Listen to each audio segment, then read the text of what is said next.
பெரிய பிரசங்கம். ஆனால் ஒரு 45 நிமிஷத்துக்குள்ளே முடிக்கிறதுக்கு முயற்சி பண்ணும். சரியா? வாசிங்க.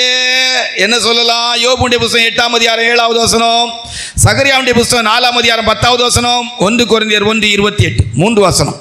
யோபுடைய புஸ்தகம் 8ஆம் அதிகாரம் 7வது வசனம், சகரியாவுடைய புஸ்தகம் 4ஆம் அதிகாரம் 10வது வசனம், 1 கொரிந்தியர் 1ஆம் அதிகாரம் 28வது வசனம். இந்த 3 வசனங்களை வாசித்து ஒரு நல்ல தலைப்பு எடுத்து அதுக்கு கீழே பிரசங்கம் பண்ண வாசியுங்கள். உம்முடைய துவக்கம் அற்பமாயிருந்தாலும் உம்முடைய முடிவு சம்பூரணமாய். உம்முடைய துவக்கம் அற்பமாயிருந்தாலும் உம்முடைய முடிவு சம்பூர்ணமாய்.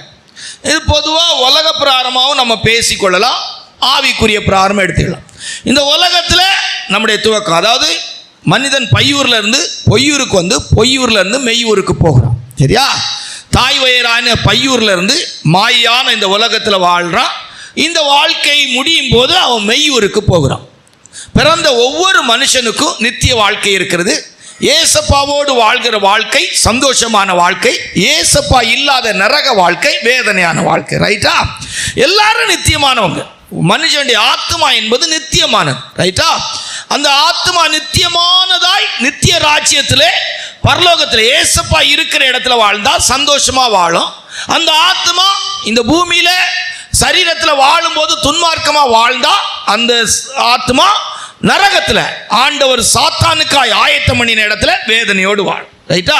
ஒரு மனுஷனும் அழிந்து போகிறவன் அல்ல, அப்படின்னா ஒண்ணுமே இல்லாதவனா போகிறவன் அல்ல. மரணத்துக்கு பிற்பாடு அவனவனுடைய கிரியைகளுக்கு தக்காய் பலன் கிடைக்கும்.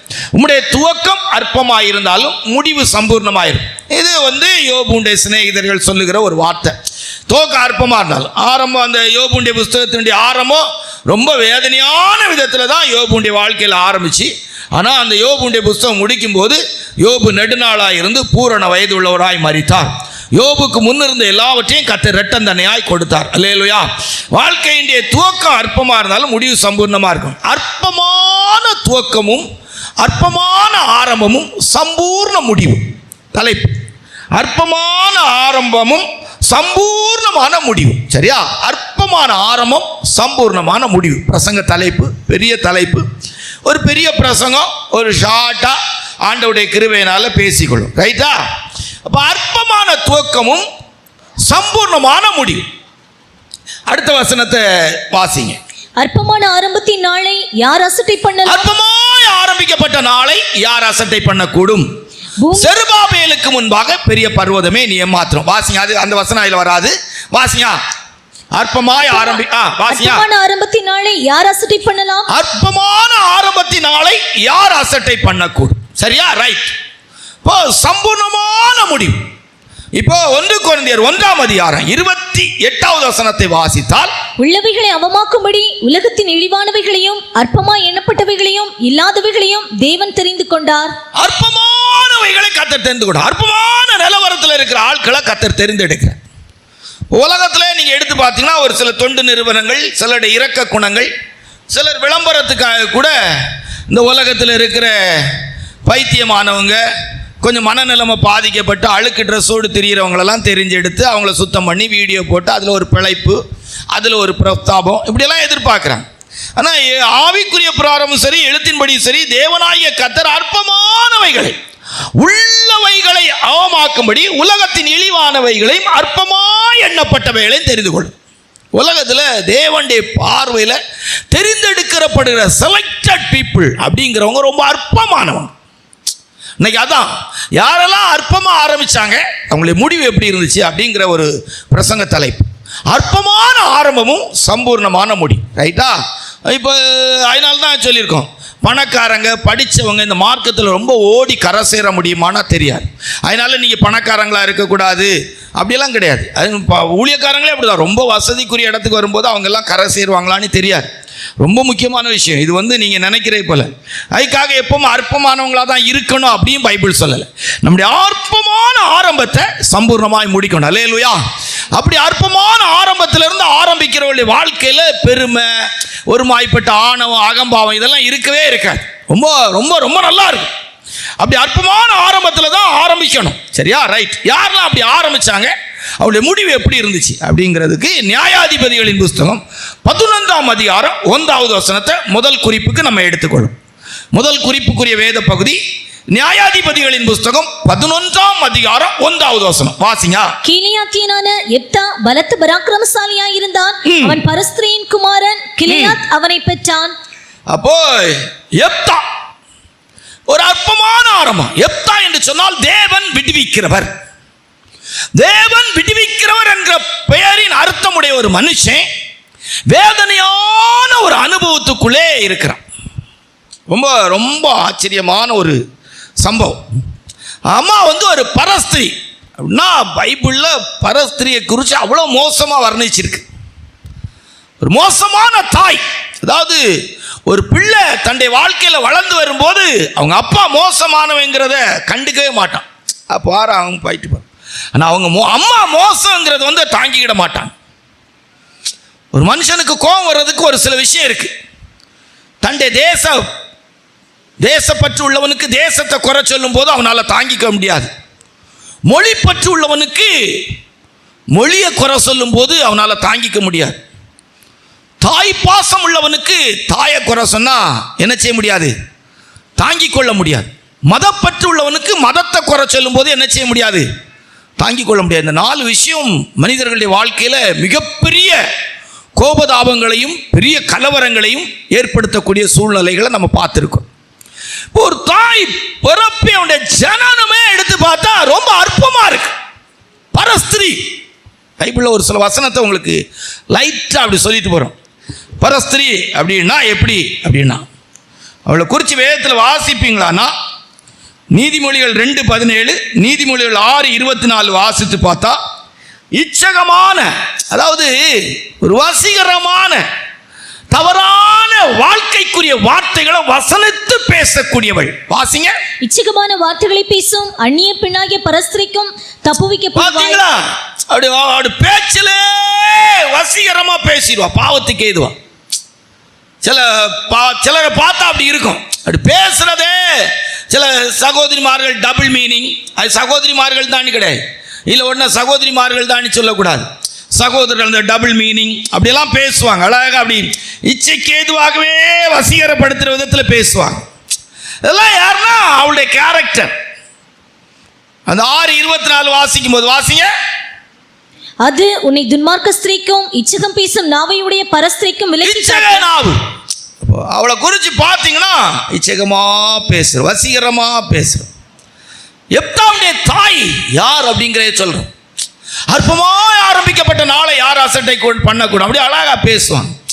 சில பெண்கள் பாருங்க சில இடத்துல கோபமா பேசுவாங்க, அதனால அவங்க கோபக்காரங்கலாம் எடுக்கக்கூடாது. அதே பெண்ணு சில இடத்துல ரொம்ப வசீகரமாக பேசுவாங்க, ரொம்ப அழகாக அப்படியே ஒரு டேஸ்டபுளாக பேசுவாங்க. கோபமாக பேசுகிறதுனால பெண்கள் எல்லாம் கோபக்காரங்க அப்படிலாம் நினச்சிடக்கூடாது. அதே பெண் அதனால தான் சொன்னாங்க கோபம் இருக்கிற இடத்துல குணம் இருக்கும். என்ன குணம்னா இச்சைக்கு ஏதுவான குணம் இருக்கும். அவங்களுக்கு பிடிச்சவங்கள்ட்ட அவ்வளோக வளைஞ்சி நுழைஞ்சி அப்படியே அப்படி ஒரு மாதிரி ஒரு நெளிச்சலோடி பேசுவாங்க. நீங்கள் அப்படி ஆட்களை பார்த்துருக்க மாட்டீங்க, ஏன்னா உங்களுக்கு அது தெரிய வாய்ப்பு இருக்காது. அது தெரிஞ்சவங்களுக்கு தான் தெரியும். என்கிட்டே உங்களுக்கு தெரியுமான்னு கேட்டுறாங்க.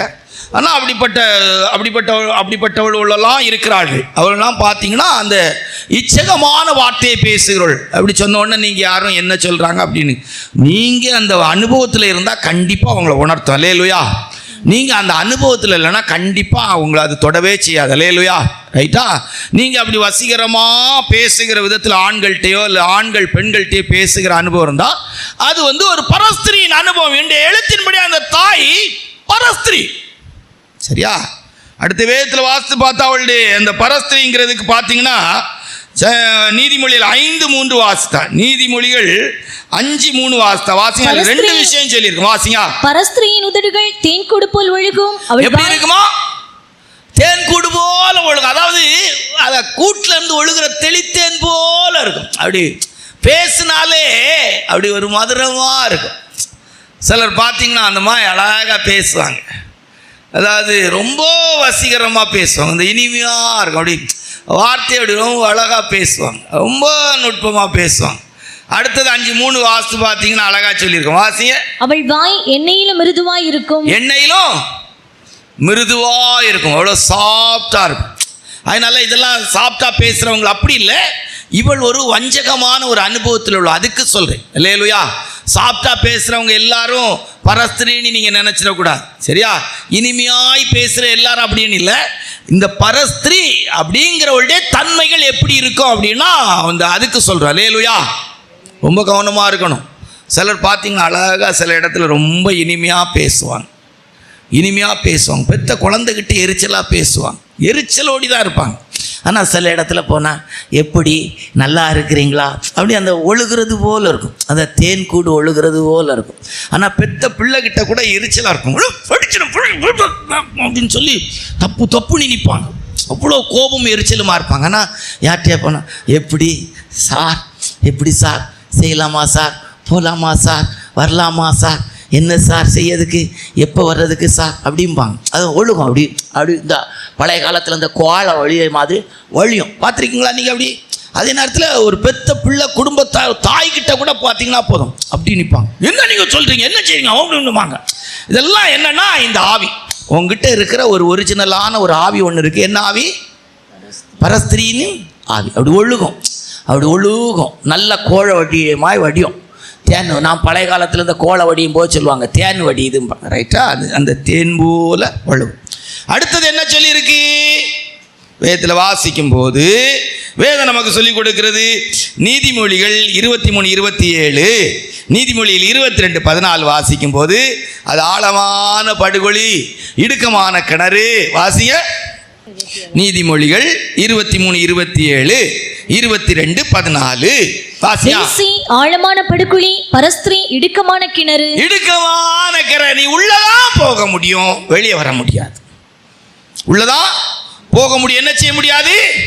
வெளியே வர முடியாது. சில இந்த நாய், பூனை, இந்த மாதிரிப்பட்ட ஜீவராசிகள் சில நேரங்களில் பானைகளுக்குள்ள குடத்துக்குள்ள தலையை விட்டுரும்.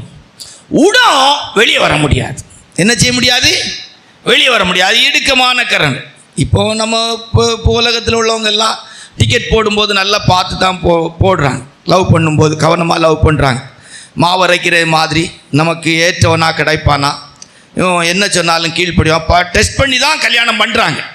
என்னதான் இருந்தாலும் அவங்க அம்மாவை விட அப்பாவை விட நம்மளை தான், நம்ம சொன்னால் கேட்பானா, எந்த விதத்தில் மாவரைக்கணும், தலையில் மாவரைக்கணும்னா தலையை காட்டுவானா, குறுக்கில் மாவரைக்கணும்னா குறுக்க காட்டுவானா அப்படின்னு பார்த்து என்ன செய்கிறாங்க, லவ் பண்ணுறாங்க. அதெல்லாம் பிள்ளைகள் ரொம்ப டேலண்டாக இருக்குது. அதுகிட்ட கேட்டால் போதும். நியாய தீர்ப்பு நாளில் ஒருவேளை அப்படிப்பட்ட பிள்ளைகளோ பையங்களோ வந்தால் கேட்டால் தெரியும் ஏமா அப்படின்னா. ஏன்னா நினைவுகளை கூட, மனுஷனுடைய நினைவுகள் எண்ணங்கள் எல்லாம் கூட கர்த்தர் என்ன செய்வாராம், நியாயம் தீர்ப்பாராம். தெரிஞ்சே என்ன செய்கிறாங்க, கல்யாணம் பண்ண. நம்ம சொன்னால் கேட்பான், நீ எப்படி இவனை லவ் பண்ண அப்படின்னு சொன்னால் எனக்கு முன்னாலே தெரியும். நான் சொன்னால் அவன் கேட்பான், அவர் கேட்பார், நீ தெரிஞ்சு தான் நான் கல்யாணம். எப்படி கண்டுபிடிச்சா? நான் அப்போவுமே லவ் பண்ணும்போதே சில நாள் சண்டை போடுவேன். அப்போ நான் ஃபோன் பண்ண மாட்டேன், அவராட்டே ஃபோன் பண்ணுவான், அவனாட்டே என்கிட்ட ஃபோன் பண்ணுவான். அப்போ எனக்கு தெரிஞ்சிட்டு இவன் எப்படி நமக்கு கீழே தான் அடிமை தாங்கிறத நான் கண்டுபிடிச்சி தான் வச்சு தான் லவ் பண்ணேன்பான். Right, okay. இப்போ என்ன கிணறு, இப்போ இந்த மாதிரி கிணத்துக்குள்ளே போன பிற்பாடு வெளியே வரலான்னா என்ன செய்ய முடியாது, வர முடியாது. அடுத்து என்ன சொல்லியிருக்கு வாசிங்க சீக்கிரம். ஆழமான படுகுழி. எப்படி? படியே கிடையாது, படி கிடையாது. நல்ல கவனிச்சு, ஏறவே முடியாது. என்ன செய்ய முடியாது? ஏறிடலான்னு நினைக்கக்கூடாது. எப்படியா? படுகுழி போயிட்டே தான் இருக்கு, ரைட்டா? சரி, இப்போ நிறைய இருக்கு. இதெல்லாம் அவனுடைய தாயினுடைய தன்மைக்காக நம்ம எடுத்து சொல்ற வார்த்தை. நீதிமொழியில் 5:20 வாஸ்தா. நீதிமொழியில் 5:20 வாஸ்தா வாசிங்க. என் மகனே, நீ பரஸ்திரியின் மேல் மயங்கி திரிந்து. ஆமா, மயக்கம். அப்படி ஒரு போதையை கொண்டு வந்து, அப்படியே ஒரு மயக்கம், அப்படி ஒரு மாதிரி ஒரு கிறுக்கு. சிலர் பாருங்க, இந்த செல்போன்லாம் பார்த்தீங்கன்னா அந்த வாட்ஸ்அப்பு அந்த இதெல்லாம் சாட் பண்ணலாம் இருக்காது. இதெல்லாம் ஒரு விதமான இந்த ஆவி தான், மயக்கம் கொண்டு வந்துடும். அதாவது நம்ம ஒரு ஊழியக்காரர் அழகாக சொல்லியிருக்காரு, இந்த செல்ஃபோன்லாம் வந்து இந்த இது மாதிரி போர்ட்டிபாடைய மனைவி மாதிரி. என்னை எடு, என்னை தொடு, என்னை கையில் வைத்துக்கொள், நான் உன்னோடு கூட இருக்க வேண்டும் என்கிற விதத்தில் உறவுக்கு எதுவாக அது எப்போவுமே ட்ரை பண்ண. அவள் எப்படி ஒருவரும் இல்லாத போது அவனை கண் போட்டுக்கொண்டே இருந்தாள் அப்படின்னே மாதிரி ஆள் இருந்தாலும் இல்லாட்டாலும் அது எப்போவுமே கடக்கடான்னு ஒரு சிக்னல் வச்சுருப்பாங்க. அப்படி ஒரு சத்தம் ஒன்று டக்குன்னு ஏதோ மெசேஜ் வந்திருக்கு அப்படின்னு பார்க்கறதுக்கு சொல்லும். ஆள் இல்லாத போது கையிலே வைத்துக்கொள், நான் உன் கையில் இருக்க விரும்புகிறேன், நீ என்னை டச் பண்ணுறதை விரும்புகிறேன், நீ என்னை தொடுவதை நான் விரும்புகிறேன், நீ என்னோடு கூட இருப்பதை விரும்புகிறேன், எங்கு போனாலும் நான் உன்னோடு கூட வர விரும்புகிறேன், உன்னை தவிர என்னை யாரும் தொடுவதை நான் விரும்பவில்லை, உனக்காகவே வாழ விரும்புகிறேன் அப்படின்னு சொல்லி அது ஒரு நல்ல போர்த்திபாடைய மனைவி மாதிரி. ரைட்டா? இப்போ என்ன சொல்லியிருக்கு? மயங்கி. இன்னொரு வார்த்தை இருக்கு, இந்த பாதையில் போனவன் திருப்பி வர முடியாது. வாசிங்க நீதிமொழிகள் 7ஆம் அதிகாரம் 4வது வசனத்தை வாசிட்டு 23 23 வாசிங்க. 4வது பேசும் அந்நிய பெண்ணாகிய பரஸ்திரிக்கு உன்னை விலக்கி காப்ப. ஆமா, 21 23 வாசிங்கன்னா ரொம்ப நல்லா இருக்கு. 23 வாசிங்க, நல்லா இருக்கு. வாசிங்க. ஒரு குருவி தன் பிராணனை வாங்கும் கண்ணியை அறியாமல் அதில் விழ தீவிரிக்கிறது போலும் அவளுக்கு பின்னே போனான், அம்பு அவன் ஈரலை பிளந்தது. வாசிங்க, கீழே உள்ளது வாசிங்க. 23 சொற்களால் அவனை வசப்படுத்தி தன் உதடுகளின் மதுரமாக்கினால் அவனை இணங்க பண்ணினாள். உடனே அவன் அவள் பின்னே சென்றான். ஒரு மாடு அடிக்கப்படும்படி செல்வது போலும் ஒரு மூடன் விலங்கிடப்பட்டு தண்டனைக்கு போவது போலும் ஒரு குருவி தன் பிராணனை வாங்கும் கண்ணியை அறியாமல் அதில் விழ தீவிரிக்கிறது போலும் அவளுக்கு பின்னே போனான், அம்பு அவன் ஈரலை பிளந்தது. கீழே கடைசி வசனத்தை வாசிங்க. அவள் வீடு 27 வாசியா. அவள் வீடு பாதாளத்துக்கு போகும் வழி, அது மரண அறைகளுக்கு கொண்டு போய் விடும். ஆமா, நல்லா கவனிச்சு கொள்ளுங்க. அவன் எங்க இருந்து பிறந்தான் அப்படிங்கிறது தான் நம்முடைய கருத்து. இப்போ நம்ம எழுத்தின்படி இந்த தாய் இந்த அனுபவம் இல்லை, நம்மளுடைய தாயெல்லாம் நல்ல இது. இப்போ நல்லா கவனிச்சுக்கணும். பாதாளத்துக்கு போகும் வழி மரண அறைகளுக்கு அவனை கொண்டு போய்விடும். அப்போ எப்தாவுடைய ஜனனம் எங்கே இருந்துச்சு அப்படின்னா மோசமான நிலவரத்தில் இருந்துச்சு. கர்த்தர் அங்கே இருந்தால் நம்மளை தூக்கினார். நம்மளையும் கூட அப்படிதான், உளையான சேரும் பயங்கரமான குழியில் இருந்து. சங்கீதக்காரன் சொல்லான், நான் பாதாளத்தில் படுக்கை போட்டாலும் அங்கேயும் இருந்து. இப்போ நம்ம எப்தாவுக்கு தாய் மோசம் அப்படிங்கிறத நமக்கு கொண்டு வரணுமே, அதுக்கு தான் இவ்வளோ விளக்கம். இப்போ நம்ம பெற்ற தாயெல்லாம் எழுத்தின்படி நல்லவங்க. நிறைய பேருடைய அம்மா அம்மார் கெட்டவங்களே இல்லை. அல்லேலூயா. நம்ம அப்பா அம்மாருக்கு எழுத்தின்படி ரொம்ப நல்லவங்களா வாழ்ந்தாங்க. ஆனால் ஸ்பிரிச்சுவலா இதை கொண்டு வரும்போது எப்படி எப்தா பரஸ்திரியுடைய மகனாய் பிறந்தானோ அதுபோல நம்ம பிறந்தோம். இப்போ என்ன, எப்தாவுடைய வாழ்க்கையில் செகண்ட் அந்த சகோதரர்களோடு அவன் வாழ முடியல. அவங்க அப்பாவுக்கு ஒரு மூத்த மனைவி இருந்தாங்க. இவர் வைப்பாட்டியா தான், அதாவது கீப்பா தான் இந்த பரஸ்திரியை வச்சிருந்தாங்க. சரியா? அதில் தான் எப்தா பிறந்தது. அவனுடைய ஒரிஜினல் சகோதரர்கள், அவங்க அப்பாவுக்கு பிறந்த பிள்ளைகள், அவன் வளர்ந்து வரும்போது அவனை விரட்டுறாங்க. வேதத்தில் வாசி பார்த்தீங்கன்னா கீழே உள்ள வசனம் 11ஆம் அதிகாரத்தில் வாசிக்கும் போது நம்ம அறிய முடியும். வாசி 2ல இருந்து வாசியா. கிலியாத்தின் மனைவியும் அவனுக்கு குமாரர்களை பெற்றாள். அவன் மனைவி பெற்ற குமாரர் பெரியவர்களான பின்பு அவர்கள் எப்தாவை நோக்கி, உனக்கு எங்கள் தகப்பன் வீட்டிலே சுதந்திரம் இல்லை, நீ அந்நிய ஸ்திரீ. துரத்தப்பட்டான், அவனை துரத்தினார்கள் அப்படின்னு ஒரு நல்ல வார்த்தை இருக்கு 2வது வசனத்தில் வாசிங்க. நீ அந்நிய ஸ்திரீயின் மகன் என்று சொல்லி அவனை துரத்தினார்கள். துரத்தப்பட்டவன் அற்பமான ஆரம்பம். சுதந்திரம் கிடையாதுன்னு சொல்லி துரத்தப்பட்டான். இன்றைக்கும் இந்த காலை வேளையிலே கர்த்தருடைய சமூகத்துக்கு வந்திருக்கிற சகோதரனே சகோதரி, அருமை தேவனுடைய பிள்ளையே, அன்றைக்கு எழுத்தின்படி எப்தாவுடைய வாழ்க்கையின் ஆரம்பம் ஒரு மோசமான சகோதரி, ஒரு மோசமான தாய். நிமிந்து நடக்க முடியாது. அவன் நான் ஊருக்குள்ள நிமிந்து போனா இவெல்லாம் உங்க அம்மா எல்லாம் தெரியாதல ஓ அப்படின்னு சொல்லக்கூடிய அர்ப்பணா சொந்த வீட்டுக்குள்ள, அதாவது அவங்க அப்பாவுடைய ஒரிஜினல் பிள்ளைகள், அந்த பிள்ளைகள் அவனை பார்த்து சொல்றான், போ ஓடு, தாறுமாறா பேசுறான். ஒரு நாள் இதுக்கு அவனுடைய அந்த தேசவாசிகள் கூட துணையா இருந்திருக்கிறாங்க. கீழே உள்ள வசனத்தை வாசித்து பார்த்தீங்கன்னா அழகா சொல்லுவாங்க. மூப்பர்கள்லாம் கூட சேர்ந்து தான் உன்னை துரத்துனாங்க. நல்லா கவனிச்சுக்கொள்ளுங்க. வாழ்க்கைங்கிறது சாதாரணப்பட்ட விஷயம் இல்லை. இன்றைக்கும் நம்முடைய வாழ்க்கையுடைய ஆரம்பம் அப்படி இருக்கலாம். நம்முடைய பூர்வீகத்தை எடுத்து பார்த்தா ஒருவேளை எழுத்தின்படியே சில குடும்பங்களில் இப்படிப்பட்ட சம்பவங்கள் நடந்திருக்கும். கர்த்தர் தெரிஞ்செடுக்கிற சிலருடைய வாழ்க்கை இப்படிப்பட்ட நிலவரத்தில் இருக்கலாம். எழுத்தின்படியே சொந்த தாய் தகப்பன் சரியில்லாத குடும்பத்தில் பிறந்திருப்பாங்க. எழுத்தின்படியே அவங்க அந்த ஊருக்குள்ளே நிமிர்ந்து நடக்கக்கூடிய சிலாக்கியம் இருக்காது. நான்லாம் யார் தெரியுமா அப்படின்னு சொல்லக்கூடிய இடம் இருக்காது. எப்தாவுடைய வாழ்க்கையில் அப்படி தான் அவனை துரத்தினார்கள். அவன் என்ன செய்தான்னா, வேதத்தில் வாசிக்கும் போது தோப் என்கிற ஒரு தேசத்துக்கு போனான். நியாயாதிபதிகளின் புத்தகம் 11ஆம் அதிகாரம் 3வது வசனத்தை வாசித்தா அப்பொழுது தோப் என்கிற ஒரு தேசத்துக்கு அவன் போனானா. வாசிங்க. அப்பொழுது எப்தா தன் சகோதரரை விட்டு ஓடி போய் தோப் தேசத்திலே, தோப் தேசம், இந்த தோப் என்கிற தேசத்துக்கு ஒரு 3 விளக்கம், 3 கருத்து சொல்லலாம். தோப் என்கிற ஒரு தேசம் நரபலி கொடுக்கிற இடம், மனிதர்களை பலி செலுத்துகிற இடம். நல்லா கவனிச்சுக்கொள்ளு. தோப் என்கிற தேசத்துக்கு இன்னும் ஒரு விளக்கம் சொல்ல போனால் பிணங்கள், கல்லறை பூமியாக சொல்லலாம். தோப் என்கிற தேசத்துக்கு விளக்கம் ஒன்று பலி செலுத்தப்படுகிற நரபலி, மனிதர்களை நரபலியாய் செலுத்துகிற இடம். 2, இந்த தேசத்துக்கு என்ன ஒரு விளக்கம்? பிணங்கள் அடக்கம் பண்ணக்கூடிய இடங்கள், பிணங்கள் போடுகிற இடம் அப்படின்னு இருக்கலாம். 3, தோப் என்கிற தேசம் நகரத்தின் குப்பைகள் எரிக்கப்படுகிற இடம். எங்க போய் சேர்ந்தான்? எங்க போய் சேர்ந்தான்? தோப் தேசத்திலே போய் சேர்ந்தான். என்ன ஒரு லைஃப் பாருங்க, வாழ்க்கையை கொஞ்சம் சிந்திச்சு பாருங்க. நம்ம இவ்வளோ ஆழமாக இதுவரைக்கும் எப்தாவை குறித்து சிந்திக்கிறேன். எப்தா கர்த்தரனை விடுவிக்கிறவர், கர்த்தரனை விடுவிக்கிறவர். அவன் வாழ்க்கை எங்கே இருக்கு? துவக்கமே ஒரு மோசமான தாய் வயிற்றில் பிறக்கிறான். குடும்பம் அவனை துரத்துது, உனக்கு சுதந்திரம் கிடையாதுன்னு வெறுக்கிறாங்க. ஓடி போய் சேர்ற வாழும்படி செலக்ட் பண்ண இடம் எப்படிப்பட்டதாக இருக்கு? நரபலி செலுத்தக்கூடிய இடம், பிணங்கள் போடப்படுகிற இடம், குப்பைகள் எரிக்கப்படுகிற இடம், நகரத்துக்கு வெளியே. சேர்ந்த மனிதர்கள் எப்படிப்பட்டவர்கள்? ரொம்ப முக்கியம். வீணரான மனிதர்கள்.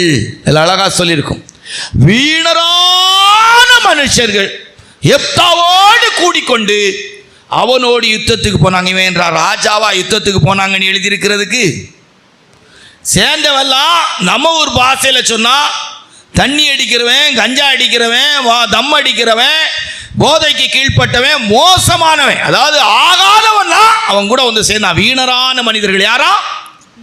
விபசாரக்காரன், அசுத்தன், குடிகாரன், தம் அடிக்கிறவன், போதைக்கு உட்பட்டவெல்லாம் யாருக்கு பழக்கத்துக்கு இருந்தான்? எப்தாவுடைய நண்பர்கள் யாருன்னு கேட்டா வீணரான மனிதர்கள். வாழ்க்கை எடுத்து பாருங்க. ஏங்க உங்களுக்கு எப்படி பிரசங்கம் புரியுதுன்னு தெரியலங்க. நம்ம பைபிள் எழுதின சரித்திரத்தை நான் சொல்லிட்டு இருக்கிறேன். அல்லேலூயா. ஆமா, அற்பமான ஆரம்பத்தை யார் ஆசட்டை பண்ணக்கூடங்க. அவன் ஒரு பெரிய பராக்கிரமசாலிங்க. அவன் சரித்திரத்தை சொல்றேன், எங்க இருந்து ஆரம்பிச்சானே. அல்லேலூயா. இன்றைக்கெல்லாம் இதெல்லாம் இப்படிப்பட்ட ஒரு சரித்திரத்தை நம்ம ஏற்றுக்கொள்ள விரும்புவோமான? இல்ல, பைபிள் எழுதி வச்சிருக்கீங்க.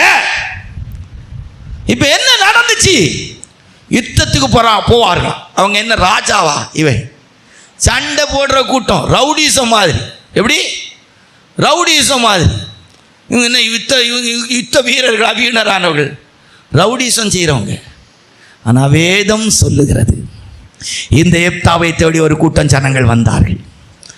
தலைவனாய் சேனாதிபதியாய் மாற்றுவதற்கு நியாயாதிபதிகளின் புஸ்தகம் 11ஆம் அதிகாரம் 11வது வசனத்தை வாசித்தால், நியாயாதிபதிகளின் புஸ்தகம் 11ஆம் அதிகாரம் 11வது வசனத்தை வாசித்தால், வாசிங்க. அப்பொழுது எப்தா கீலியாத்தின் மூப்பரோடு கூட போனான். ஜனங்கள் அவனை தங்கள் மேல் தலைவனும் சேனாபதியுமாக வைத்தார்கள். ஜனங்கள் அவனை தங்களுக்கு தலைவனும் சேனாதிபதியுமாய் மாற்றினார்கள். அல்லேலூயா. பிறப்புலே ஒரு மோசமான தாய் வயிற்றில் பிறந்தான். குடும்பத்தால துரத்தப்பட்டவனாய் காணப்பட்டான். வாழ்கிற இடம் சரியில்லாத இடம். அவனோடு சேர்ந்த மனிதர்கள் சரியில்லாத மனிதர்கள். ஒரு நாளிலே தேவனாகிய கர்த்தரோ அவனை தலைவனும் சேனாதிபதியுமாய் மாற்றினார். இந்த காலை ஆராதனைக்கு வந்திருக்கிற சகோதரனே, சகோதரி, உன் தனிப்பட்ட வாழ்க்கை ஒன்று, சொந்த குடும்பமோ, ஒருவேளை இந்த காலகட்டத்தில் கடந்து போகிற பாதைகள் அற்பமான அனுபவத்தில் இருக்குமானால், பிறந்த தாய் வயிறு சரியில்லை என்கிற இடத்திலே வாழ்வதற்கு என் குடும்பத்தில் என்னை ஏத்துக்கல, என்னை துரத்தினாங்க, நான் சேர்ந்து வாழ முடியாத இடம் செலக்ட் பண்ணிருக்க இடம் சரியில்லை, என் கூட சேர்ந்த மனிதர்கள் சரியில்லை. ஆனாலும் சர்வ வல்லமுள்ள தேவனாகிய கர்த்தர் எப்தாவை தலைவனும் சேனாதிபதியுமாய் மாற்றினது போல இந்த காலை ஆராதனைக்கு வந்திருக்கிற சகோதரனே, சகோதரி, உன் வாழ்க்கை ஒருவேளை இந்த உலகத்தில் அற்பமான ஆரம்பமான வாழ்க்கையா இருக்குமானாலும், உன்னை படைத்த தெய்வம், தாயின் கருவிலே உன்னை கண்ட தெய்வம், தாயை காணவில்லை, தகப்பனை காணவில்லை, ஆனால் எப்தாவின் கருவை தேவனுடைய கண்கள் கண்டது. அல்லேலூயா. தாய் பரஸ்திரி, தகப்பனு நேசிக்கக்கூடிய இடம் இல்லை.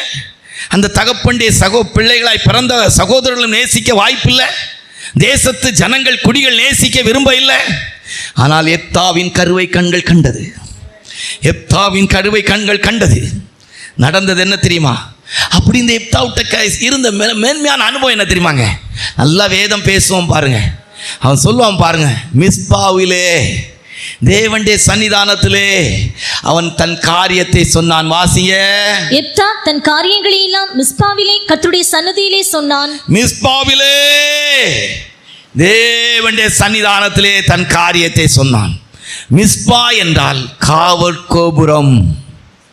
மிஸ்பா என்று சொன்னால் காவல் கோபுரம். தேவனுடைய சன்னிதானத்தில் தன் காரியத்தை சொல்வதற்கு மோசமான தாய் வயிற்றில் பிறந்தான். சகோதரரால் வெறுத்து துரத்தப்படுகிற இடம், தோப்பென்கிற, நரபலி, பிணங்கள் போடுகிற, குப்பை எரிக்கப்படுகிற இடம், தன்னோடு வாழ்கிற மனிதர்கள், வீணர்கள். சொந்த வாழ்க்கை மட்டும் தேவனுடைய சன்னிதானத்தில் வாழ்கிற வாழ்க்கையாக இருந்தது. என்னருமை தெய்வ ஜனமே, உன் ஜனனம் வாழ்க்கை உன் கூட இருக்கிறதெல்லாம் காரியமல்ல. நீ வாழும்படி செலக்ட் பண்ணியிருக்கிற உன் வாழ்க்கையின் சொந்த அனுபவம் என்னன்னு பாரு. கர்த்தருடைய சன்னிதானத்திலே வாழ்கிற ஒரு மனிதன் ஒரு நாளிலே தலைவனாய் சேனாதிபதியாய் மாற்றப்படுவான் என்கிற சுருங்கிய செய்தியை உங்களுக்கு சொல்ல விரும்புகிறோம். இன்றைக்கு உன் வாழ்க்கையின் அனுபவம் எப்படிப்பட்டதாக இருக்கிறது? எப்தா தன் காரியத்தில் மிஸ்பாவிலே தேவனுடைய சன்னிதானத்திலே சொன்னான். இன்றைக்கு மற்றவங்கள்ட்ட சொல்லி அழுகிறதுக்கு ஆள் இருக்குது, தொலைபேசியில் சொல்றதுக்கு ஆள் இருக்குது, மூட்டி விடுறதுக்கு ஆள் இருக்குது, கோல் சொல்றதுக்கு ஆள் இருக்குது, எத்தனையோ காரியத்தை சண்டையை சொல்றதுக்கு ஆள் இருக்குது, நல்ல உறவுகளை கூட பிரிச்சு விடுறதுக்கு கோலே சொல்றாங்க. கூடவே பிறந்த குணமா இருக்காது. கோல் சொல்றது உண்மை நினைச்சு உண்மை பேசுறதா பேசி கோல் சொல்றாங்க. தன் காதல சொல்றதுக்கு மறந்துடுறாங்க. இவனை லவ் பண்றேன்னு சொல்றதுக்கு மறந்துறாங்க. இவனை தான் கல்யாணம் பண்றேன்னு சொல்றதுக்கு மறந்துறாங்க. அதெல்லாம் பொய் இல்ல.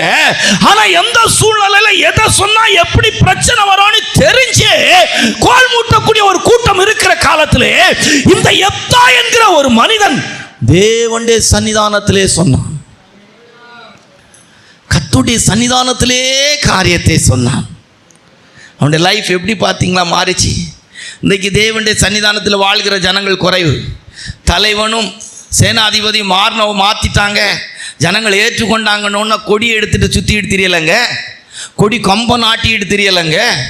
நான் தலைவனும் சேனாதிபதி ஆயிட்டேன்னு சொல்லி வெற்றி விழா கொண்டாடலைங்க. தேவனுடைய சன்னிதானத்துக்கு போனான். அல்லேலூயா. ஓசியாவுடைய புஸ்தகத்தில் ஒரு அருமையான வார்த்தை இருக்கும்.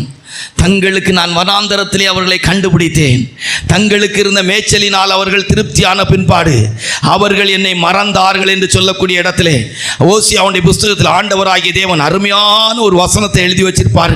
நீங்கள் நல்லா வாசித்த இந்த வசனம் இன்றைய காலை வேளையிலே உங்களுக்கும் கூட அதை நான் சொல்லும்படியாக விரும்புகிறோம். வாசிங்க ஓசியாவுடைய புஸ்தகம் 13ஆம் அதிகாரம் 5வது வசனத்தை வாசிங்க. ஓசியா 13:5 வாசிங்க.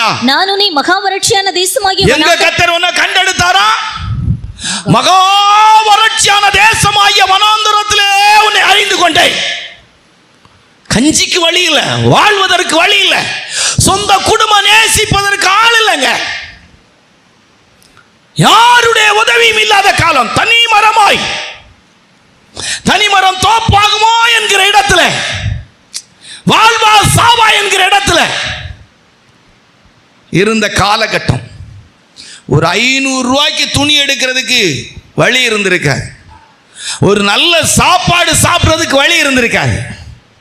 மகா வறட்சியான காலங்களிலே நான் உன்னை என்ன செய்தேன்? அறிந்து கொண்டேன், உன்னை தெரிஞ்சு கொண்டேன். நடந்தது என்ன? அது கீழே உள்ள வசனத்தை வாசிங்க. தங்களுக்கு இருந்த மேய்ச்சலினால் திருப்தியானார்கள். இப்ப என்ன ஆயிட்டு? மேய்ச்சலினால், தங்களுக்கு இருந்த மேய்ச்சலினால் திருப்தியானார்கள்.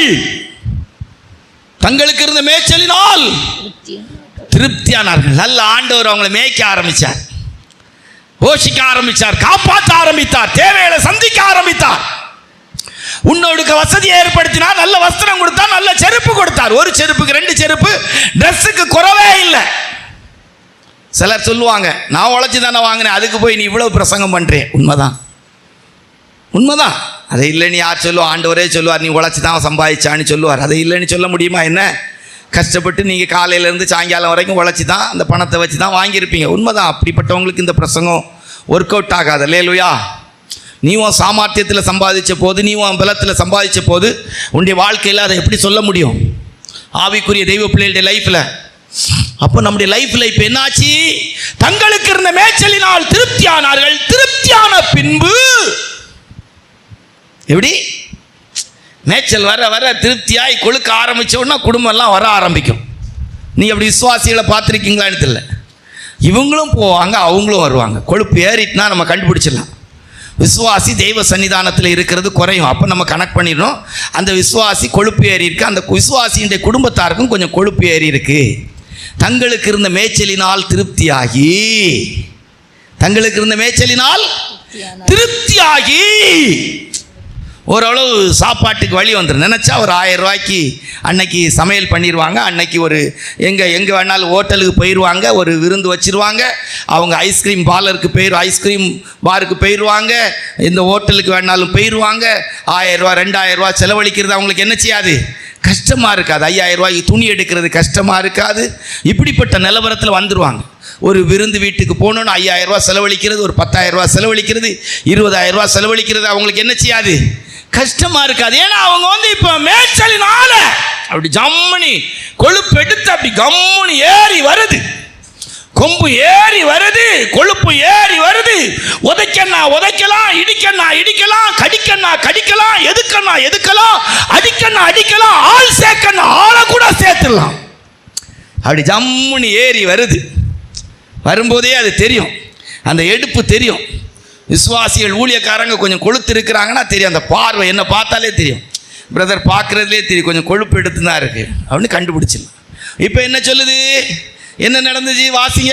திருப்தியான பின்பு அவர்கள் இருதயம் மேட்டிமையாயிற்று, அதனால் என்னை மறந்தார்கள். என்ன செய்தாங்களா, சன்னிதானத்தை மறந்துட்டாங்க. எப்தா தலைவனும் சேனாதிபதியுமாய் மாற்றப்பட்ட போது மிஸ்பாவிலே தன் காரியத்தை சொன்னான். அல்லேலூயா. அற்பமா ஆரம்பிக்கப்பட்ட வாழ்க்கையில் ஆசீர்வாதமா முடிக்கணும்னா தெய்வ சன்னிதானத்தை விட்டுறாத, தெய்வ சமூகத்தின் வாழ்க்கையை விட்டுறாத. உன் பணம், உன் பொருள், உன் வசதி எதுவுமே உன் கூட வராய். மறுபடி சொல்கிறேன், ஒருவேளை இந்த ஒலிபெருக்கின் மூலம் நீ இந்த சத்தத்தை கேட்டால் ஒன்று மட்டும் புரிஞ்சிக்க, உன்னை கடைசி நாட்கள் ஆஸ்பத்திரியாக இருந்துடக்கூடாது. தெய்வ சன்னிதானத்தில் நீ சாகணும். அல்லேலூயா.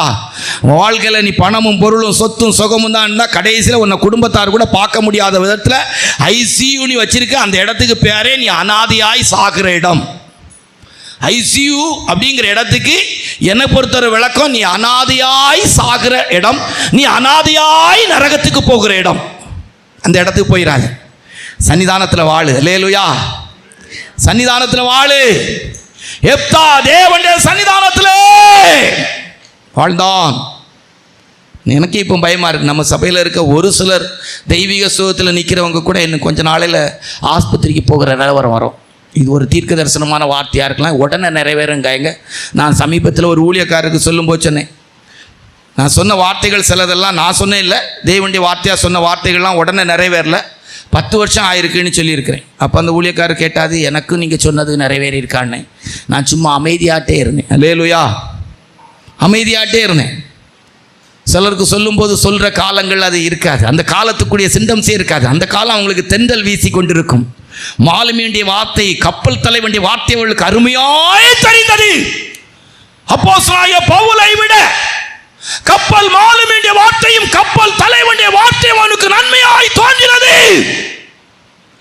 நாளும் சமயம் வந்தபோது யூரோக்குலியோன் என்கிற ஒரு காற்று அடிச்சது. அப்பதான் பரிசுத்த பவுல் சொன்னது போல கப்பல் ஒன்றும் இல்லாம ஆச்சு. அல்லேலூயா. சன்னிதானத்திலே எப்போ பார்த்தாலும் கர்த்தருடைய பிள்ளைகள் சன்னிதானத்தில் இருக்கணும். ஜீரா மாதிரி, ஜீரால இருக்கிற குலோப்ஜா மாதிரி. அல்லேலூயா. எப்தா மோசமான பிறப்புல பிறந்தவன். அவன் வாழ்க்கை மிஸ்பாவுலே தேவனுடைய சன்னிதானத்தில் இருந்த வீணரான மனுஷங்கள்ட்ட போய் சொல்லலை, எப்பா இப்படி ஆக்கும், எனக்கு ஒரு தலைவன் பதவி வந்திருக்கு, எனக்கு ஒரு சேனாதிபதி பதவி வந்திருக்கு, நம்ம எல்லாம் சேர்ந்து சண்டைக்கு போறவங்க தானே, போயிடலாமா, தூக்கிடலாமா, அழிச்சிடலாமா, பார்த்துடலாமா? இல்லை, என் கருவை உடைய கண்கள் கண்டதே, என் தாயை தெரிந்தெடுக்கலையே, எங்கள் அப்பாவை தெரிந்தெடுக்கலையே, எங்கள் அப்பாவுக்கு நல்ல மனைவிக்கு பிறந்த பிள்ளைகள் என் கூட பிறந்தவங்களை தெரிந்தெடுக்கலையே, என் கருவை கண்டதே. அல்லேலூயா. ஊருக்கு ஒன்று வம்சத்துக்கு 2 பேரா ஒன்று என்னை ஆண்டவர் வேறு பிரித்தாரே, தெரிந்தெடுத்தாரே. அந்த சன்னிதானத்தில் வாழ்றதுக்கு விரும்புகிறோமா? என்ன சமாதானத்தோடு அவருடைய சன்னிதானத்தில் போய் நிற்கணுமே. மேட்டிமாய் எப்தா தேவனுடைய சன்னிதானத்துக்கு வந்தான். நல்ல பொருத்தனை. இந்த ஒரு குறிப்போடி நிறுத்துவோம், டைம் ஆகுறதுனால. 2வது குறிப்பை வேணா டச் பண்ணி நிறுத்துவோம். ஏழையும் கடகடன்னு பேசி முடிக்கணும் அப்படிலாம் இல்லை. அவனுடைய வாழ்க்கையில் தேவனுடைய சன்னிதானத்தில் போனான், நல்லா ஜெபிச்சான், நல்ல காரியத்தை சொன்னான். ஆண்டவரே, மோசமான தாய் வயிற்றில் பிறந்த நீ வேதனைப்பட்டையா, என் துரத்தப்பட்டாங்க நீ வேதனைப்பட்டேன். ஆண்டவரே, வாழ்றதுக்குள்ள இடமே இல்லாத மோசமான இடத்துல வாழ்றேன்னு நினைச்சேன். கூட இருக்கிற நண்பர்கள் எல்லாம் மோசமானவங்கன்னு நினைச்சேன். என்னை தேடி ஒரு ஆசீர்வாதமான நிலவரத்தை அந்த பூமியில் ஏற்படுத்தியிருக்கிறீங்கய்யா. உங்களை நம்பி உங்கள் சமூகத்துக்கு வந்திருக்கையா. என் ஜெபத்தை கேளுங்க. உங்கள் சன்னிதான மிஸ்பாவிலே நான் இருக்கிறேயா, நான் என்ன செய்யணும் அப்படின்னு சொல்லி கேட்டான். ஒரு பொருத்தனை பண்ணினான். ஆண்டவரே, நான் அப்படி போய் ஜெயித்துட்டு வந்தா வர்ற வேளையில் எனக்கு எதிராக என் வீட்டில் இருந்து என்ன வந்தாலும் அதை உமக்கு தருகிறேன் ஆண்டவரே, உமக்கு பலியாக காணிக்கையா நான் அதை செலுத்துறேன் ஆண்டவரே அப்படின்னு சொல்லி ஒரு நல்ல பொருத்தனை பண்ணினான். அப்படிதானே வேதத்துல சொல்லி இருக்குது. வாசிங்க பாப்போம், வாசிங்க. 11:30-35 வாசிங்க. 11:30-35 வாசிங்க. அப்பொழுது யெப்தா கர்த்தருக்கு ஒரு பொருத்தனை பண்ணி, தேவரீர் அம்மோன் புத்திரரை என் கையில் ஒப்பு கொடுத்தால் அவன் அவளை கண்டவுடனே தன் வஸ்திரங்களை கிழித்துக் கொண்டு, ஐயோ என் மகளே, என்னை மிகவும் மனம் மடியவும் கலங்கவும் பண்ணுகிறாய். நான் கர்த்தரை நோக்கி என் வாயை திறந்து சொல்லிவிட்டேன், அதை நான் மாற்றக்கூடாது என்றான். ஆண்டவரே, என் வீட்டில இருந்து வர்ற முதல் பொருள் எதுவாக இருந்தாலும் உமக்கு பலி செலுத்து. ஒத்த பிள்ளை, என்ன பிள்ளை? ஒரே பிள்ளை. இப்போ தலைவனும் சேனாதிபதியுமா மாறிட்டாங்க. தலைவர் குடும்பம். என்ன குடும்பம்? தலைவர் குடும்பம். தலைவர் பிள்ளை வந்து சொன்னா, அவ சொன்னா, என்ன குடும்பம், எனக்கு ஆச்சரியமாக இருந்துங்க. இந்த காலை வேளையில் இந்த பிரசங்கத்தை கொஞ்சம் கூட தியானிக்கக்கூடிய சூழ்நிலை வந்தபோது ஆச்சரியமாக இருந்துச்சு. ஒரு பிள்ளைங்க, எங்கள் அம்மா அப்பா மாதிரி 10 பிள்ளைகள் இல்லைங்க. எங்கள் அப்பாவுக்கு பிறந்த மாதிரி 11 பிள்ளைகள். எத்தனை பிள்ளைகள் வேணாலும் ஊழியத்துக்கு போட்டு எத்தனை இறந்தாலும் பரவாயில்ல. 2 அண்ணன்மார் இறந்து போயிட்டாங்க. அதனால எந்த பிரச்சனையும் இல்லை. இப்பவும் 3 உயிரோடு இருக்கு. அல்லேலூயா. இன்னும் 3 போனாலும் பிரச்சனை கிடையாது. அப்பவும் 6 கிடக்கும். அல்லேலூயா.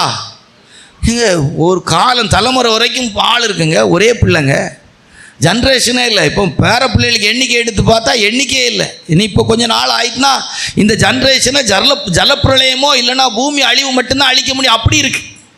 நான் சொன்ன அர்த்தம் உங்களுக்கு புரிஞ்சிருக்கு. கூட்டம், பெரிய கூட்டம். இவங்க பாருங்க, ஒன்று பெற்று வச்சுட்டு இருக்கிறாங்க. எப்படி இருக்கும்? இதுவும் ஆண்டவருக்குன்னு சொல்லி எப்தாவுமாய் தீர்மானம் பண்ணி போனா எப்படி இருக்கும்? நான் வந்து சொன்னா, பரவாயில்லப்பா, ஒரு 2 மாதம் டைம் தாங்க. நான் கல்யாணம் பண்ணி வாழ்கிற வாழ்க்கையின் சந்தோஷங்கள்லாம் நினச்சி வாலிப சகோதரிகள் கூட சுற்றி திரிஞ்சு அப்படி ஜாலியாக போயிட்டு வந்துடுறேன். அப்புறம் நான் அப்படியே இருக்கிறேன். நீங்கள் சொன்னே போலே கத்தருக்காக இருக்கிறேன். ஏங்க, அப்படி தான் வாழ்ந்தாங்களாம். 35வது வசனத்தை வாசித்து பாருங்க. அவன் அவளை கண்டவுடனே தன் வஸ்திரங்களை கிழித்துக் கொண்டு, ஐயோ என் மகளே, என்னை மிகவும் மனம் மடியவும் கலங்கவும் பண்ணுகிறாய். நான் கர்த்தரை நோக்கி என் வாயை திறந்து சொல்லிவிட்டேன், அதை நான் மாற்றக்கூடாது என்றான். போதும். நிறைவேற்றினானா நிறைவேற்றலையா? அப்படியே நிறைவேற்றினான். இப்போ இன்னொரு வார்த்தையை எடுத்து பேசி கூட்டத்தை முடிச்சா நல்லா இருக்கும். இப்போ தேவ சன்னிதானத்தில் இருக்கிறவங்களுக்கு அடையாளம் என்ன? நியாயாதிபதிகளின் புஸ்தகம் 11:29. நியாயாதிபதிகளின் புஸ்தகம் 11:29 வாசியா. அப்பொழுது கர்த்தருடைய ஆவி எப்தாவின் மேல் இறங்கினார். அவன் கீலேயாத்தையும் மனாசே நாட்டையும் கடந்து போய் கீலேயாத்தில் இருக்கிற மிஸ்பாவுக்கு வந்து அங்கே இருந்து அம்மோன். நீங்க தேவனுடைய சன்னிதானத்தில் இருக்கிறவர்கள் என்பதற்கு அடையாளம் பரிசுத்த ஆவியானவர் இறங்குவார். ரொம்ப கவனமாக இருந்துடுங்க. அசுத்தாவி இறங்காது, அசுத்த கிரியை இறங்காது, பரிசுத்த ஆவியானவர் இறங்குவார். அல்லேலூயா. அவன் மிஸ்பாவிலே தேவனுடைய சன்னிதானத்தில் இருக்கிற மனுஷன். அப்பொழுது கர்த்தருடைய ஆவி எப்தாவின் மேல் இறங்கினார். யார் இறங்குவா? யார் இறங்குவா? கோளாவி, பொய்யாவி, அசுத்தாவி, மோசாவி, நிறைய உறக்காவி, இதெல்லாம் இறங்காது. நம்ம ஆட்களுக்கு பிஸ்பாவின் தேவனுடைய சன்னிதானம் என்பது உறக்காவியின் இடம். ஊழியக்காரங்க எல்லாருமே உறக்காவி. நான்லாம் இப்போ போகிற இடங்களுக்கு மற்ற பட்ஸ் வச்சுக்கிறேன் குடையதுக்கு. இந்த உறக்காவி விரட்டேக்கு அதை போட்டு குடைய வேண்டியது. காற்றை போட்டு குடைஞ்சாதான் அந்த ஆவி போகுது. நம்ம ஆட்களுக்கு தெய்வ சமூகம் என்பது தூங்குகிற இடம் போல் ஆயிடுச்சு. அருமையாக தூங்குறாங்க. போகிற இடங்களெல்லாம் சில கன்வென்ஷனுக்கு போனால் 10-25 ஊழியக்காரங்கன்னா 10 பேர் உறங்குறான். 10 பேர் அதிலே செல்ஃபோனில் பின்னுக்கு இருந்தே அழகாக வாட்ஸ்அப் அது இதெல்லாம் யூஸ் பண்ணுறாங்க. ஒரு ஊழியக்காரரை பற்றி ஒரு சபையில் உள்ள விசுவாசிகள் சொல்கிறாங்க, செல்ஃபோனை பற்றி பேசுகிறார் பாஸ்டர், அவர் கையில் முன்னுக்கு ஃபுல் ஃபீட்டில் இருந்துட்டு செல்ஃபோனை வாண்டிக்கிட்டு இருக்கிறார். வாட்ஸ்அப்பு அது இது பார்த்துக்கிட்டே இருக்கா. உறக்கம் வராமல் இருக்கணுமே. இப்போ நானே நீ அப்படி தான் செய்ய வேண்டியிருக்கும். உங்கள் கையில் ஆளுக்கு ஒரு கையில் பெரிய செல்ஃபோனை தந்து உறக்கம் வரும்போது சும்மா கேமாத ஆடுங்க, ஏதாவது பாருங்க, உறங்காயுங்க, விழித்திருங்கள், விழிப்பாயிருங்கள், முழித்திருங்கள், கண் தூங்க விடாமல் பார்த்து கொள்ளுங்கள் அப்படின்னு உங்களுக்கு என்ன செய்யணும், செல்போன் இல்லைன்னா நீங்க இருக்கிற இட பக்கத்தில் ஒரு பாக்ஸ் செட்டப் வச்சு புதுசா ஒரு சத்தம் ஓ அப்படி ஒரு சின்ன அலறுதல் சத்தத்தை உங்களுக்கு உண்டாக்க வேண்டியது இருக்கு. காப்பாற்றணுமே எப்படியுமே. இப்போ ஆண்டவரே 3 நேரம் உறங்கும் போது கேட்டார்ல, 1 மணி நேரம் விழித்திருக்க கூடாதா? இது மாதிரி உங்கள் காதுகள் பக்கங்களே நீங்கள் இருக்கிற பக்கத்தில் ஒரு ஸ்பீக்கர் செட் பண்ணி கொஞ்சம் முழித்திருக்க கூடாதா மகனே, கொஞ்சம் கண் தூங்காமல் விழித்திருக்க கூடாதா மகளே? ஆமாம் ஆமாம் ஆமாம், சத்தம் கேட்கு. ரிமோட் கண்ட்ரோல் மாதிரி வருஷப்படுத்தி வச்சுக்கணும். 5வது வரிசை, 4வது வரிசை, 3வது வரிசை, 2வது வரிசை, 1வது வரிசை. ஊழியக்காரங்களுக்கெல்லாம் முன்னுக்கு வச்சிடணும் பாக்ஸ். டப்புனி வெடிச்சு கேட்குறேம்மா, ஐயோ பாக்ஸ். கர்த்தருடைய ஆவி இறங்கினார். அவன் கடந்து போனான், நாடுகளை கடந்து யுத்தத்துக்கு புறப்பட்டான். நிறைய வார்த்தை இருக்கு. நாடுகளை கடந்து யுத்தத்துக்கு போனான். பைபிள் வாசித்து பாருங்க, அந்த வசனத்தை வாசித்து பாருங்க. அப்பொழுது கர்த்தருடைய ஆவி யெப்தாவின் மேல் இறங்கினார். அவன் கீலேயாத்தையும் மனாசே நாட்டையும் கடந்து போய் கீலேயாத்தில் இருக்கிற மிஸ்பாவுக்கு வந்து அங்கே இருந்து அம்மோன் புத்திரருக்கு விரோதமாய் போனான். எதை கடக்கிறதும் கஷ்டம் கிடையாது, ரொம்ப முக்கியம். அபிஷேக ஆவியான நம்ம மேலே இருந்தால் நீ எதை வேணாலும் கடந்து போகலாம். எந்த நாட்டையும் எந்த கஷ்டத்தையும் கடந்து போகலாம். அல்லேலூயா. ரொம்ப கவனமாக கேளுங்க பிரசங்கத்தை. நீ நல்லா ஆவியில் சொல்லிட்டு நீ எதையாவது கடக்க முடியாமல் உட்காந்து அழுதுட்டு இருந்தியாக்கும், உனக்கு மற்றே இல்லை, வேறு ஆவி தான் இருக்குது. நல்ல அபிஷேகம் இருந்துன்னா எந்த பாதையும் நீ கடந்து போகலாம். யெப்தாவின் மேல் கர்த்தருடைய ஆவியானவர் இறங்கினார். அவன் கிளையாத்தையும் மனாசே நாட்டையும் கடந்து போய் யுத்தத்தை செய்தான். அல்லேலூயா. கடக்க வேண்டிய எந்த பாதையும், புரியுதா பிரசங்கம்? கடக்க வேண்டிய எந்த பாதையும், உன்னுடைய வியாதியோ பலகீனமோ கஷ்டமோ நிந்தையோ அவமானமோ நெருக்கமோ சிலுவையோ பாடுகளோ, எந்த பாதையும் எந்த நாட்டையும் எந்த சூழ்நிலையும் நீ கடந்து ஜெயிக்க முடியும். அல்லேலூயா. 6 வருஷம் நியாயாதிபதியாயிருந்தான். இஸ்ரவேலை 6 வருஷம் நியாயம் விசாரித்தான். அற்பமாய் ஆரம்பிக்கப்பட்டவன். 6 என்பதற்கு தேவன் வேலை செய்து முடிக்கிற நாட்கள். அல்லேலூயா. கர்த்தர் இளைப்பாறுகிற நாள் வரைக்கும் வேலையை நீ கரெக்டாக செய்ய முடியும். அல்லேலூயா. 6 தேவனுடைய வேலையின் நாட்கள், நீ இருக்க வேண்டிய நாட்கள் எல்லாம் உன் வாழ்க்கையின் காரியம் நல்ல ஆசீர்வாதமாக இருக்கும். ஒரு காரியத்தின் துவக்கத்தை பார்க்கிலும் முடிவு நல்லது. யெப்தாவின் துவக்கம் அற்பமாக இருந்தது, முடிவு சம்பூர்ணமாக இருந்தது. இந்த காலை ஆராதனைக்கு வந்திருக்கிற கர்த்தருடைய பிள்ளையே, எதையும் நீ குறையா சொல்கிறதுக்கு வாய்ப்பே கிடையாது. யாரையும் குறை சொல்கிறதுக்கு வாய்ப்பு இல்லை. யெப்தா குறை சொல்லணும்னா, என் அம்மா சரியில்லைன்னு அவங்க அம்மாட்ட போய் சண்டை போட்டிருக்கலாம். ஏம்மா நீலாம் இப்படி இருந்தாமா, நீ அப்படியே மோசக்காரியாக இருந்திய, குழந்தை பெற்றுக்காமல் இருந்திருக்க கூடாதாம்மா, அப்படி கேட்டிருக்கலாமே. யெப்தா கேட்டுக்கலாமே, ஏம்மா நீ வந்து மோசக்காரிமா, நீ ஏன் என்ன கருவுற்றாய்? கேட்கல. அவங்க அப்பாட்ட போய் கேட்கலாம், ஏன் இப்படிலாம் நீங்களாம் ஒரு காரியத்தை செய்து எங்களை மாய்ப்பட்டவங்களை வேதனைப்படுத்தி கேட்கல. எங்கு போயும் யாரிடத்திலும் கேள்வி கேட்க விரும்பவில்லை. தன் வாழ்க்கையில் நடந்ததெல்லாம் நன்மைக்கு. என் கருவை கண்டது ஒருவர். என் தாயால் நான் பிறந்தவன் அல்ல, என் தகப்பனால் நான் பிறந்தவன் அல்ல. யோவான் சுவிசேஷம் 1ஆம் அதிகாரம் 1:13 வாசிக்கும்போது, யோவான் சுவிசேஷம் 1:13 வாசிக்கும்போது, யோவான் சுவிசேஷம் 1:13 வாசிக்கும்போது வாசிங்க. அவர்கள் இரத்தத்தினாலாவது மாம்ச சித்தத்தினாலாவது புருஷனுடைய சித்தத்தினாலாவது பிறவாமல் தேவனாலே பிறந்தவர்கள். எத்தனை பேர் விசுவாசிக்கிறீங்க? எங்க அப்பா அம்மா விருப்பத்தினால நான் பிறந்த நபர் அல்ல, இந்த உலகத்தில் வாழும்படியா நான் பிறந்தவன் அல்ல, தேவனால் பிறந்தவன். நீ என்ன 10 வசனத்திலிருந்தே வாசித்து பாருங்க, ஒரு நல்ல சத்தியம் சொல்லப்பட்டு வாசியா. அவர் உலகத்தில் இருந்தார், உலகம் அவர் மூலமாய் உண்டாயிற்று, உலகமோ அவரை அறியவில்லை. அவர் தமக்கு சொந்தமானதிலே வந்தார், அவருக்கு சொந்தமானவர்களோ அவரை ஏற்றுக்கொள்ளவில்லை. அவருடைய நாமத்தின் மேல் விசுவாசம் உள்ளவர்களாய் அவரை ஏற்றுக்கொண்டவர்கள் எத்தனை பேர்களோ அத்தனை பேர்களும் தேவனுடைய பிள்ளைகளாகும்படி அவர்களுக்கு அதிகாரம் கொடுக்கப்பட்டிருக்கிறது. இன்றைக்கு நாமெல்லாம் அவரை விசுவாசித்து அவருடைய பிள்ளைகளாக இருக்கிறோம். நாம மனுஷ சித்தத்தினாலேயோ புருஷ சித்தத்தினாலேயோ இரத்தத்தினால பிறந்தவர்கள் அல்ல, தேவனால் பிறந்தவர்கள். எத்தனை பிரசங்கம் கேட்டாலும் குறை சொல்கிற குணமும் குறை கண்டுபிடிக்கிற குணமும் குறையா நினைக்கிற குணமும் நம்மளை விட்டு போகிறதில்ல. காரணம், உங்களை குற்றப்படுத்த மாட்டேன், அந்த யெப்தாவை போல என் கருவை கர்த்தருடைய கண்கள் கண்டதுங்கிற எண்ணம் நமக்கு இல்லை. அல்லேலூயா. என் கருவை இந்த கண்கள் கண்டது.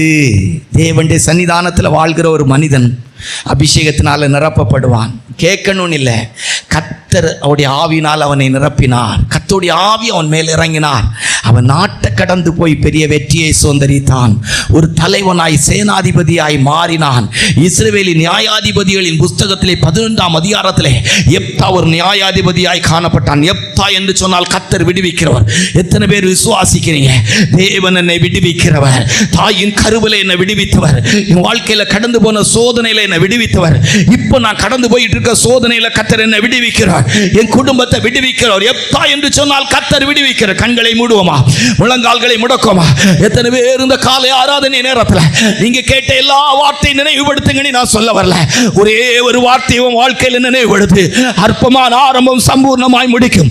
ஒருவேளை ஒரு உடைந்த உள்ளத்தோடு, வேதனையோடு, துக்கத்தோடு, என் வேதனை யாருக்கு தெரியும்? என் கண்ணீர் யாருக்கு தெரியும்? என் புலம்பல் யாருக்கு தெரியும்? என் வாழ்க்கை நிந்த யாருக்கு தெரியும்? என் பாடுகள் யாருக்கு தெரியும்? என் சிலுவை யாருக்கு தெரியும்? என் நெருக்கம் யாருக்கு தெரியும்? என் புலம்பல் யாருக்கு தெரியும்? என் வாழ்க்கையின் வேதனைக்கு துக்கத்துக்கும் நான் யாரை என்ன சொல்ல முடியும்?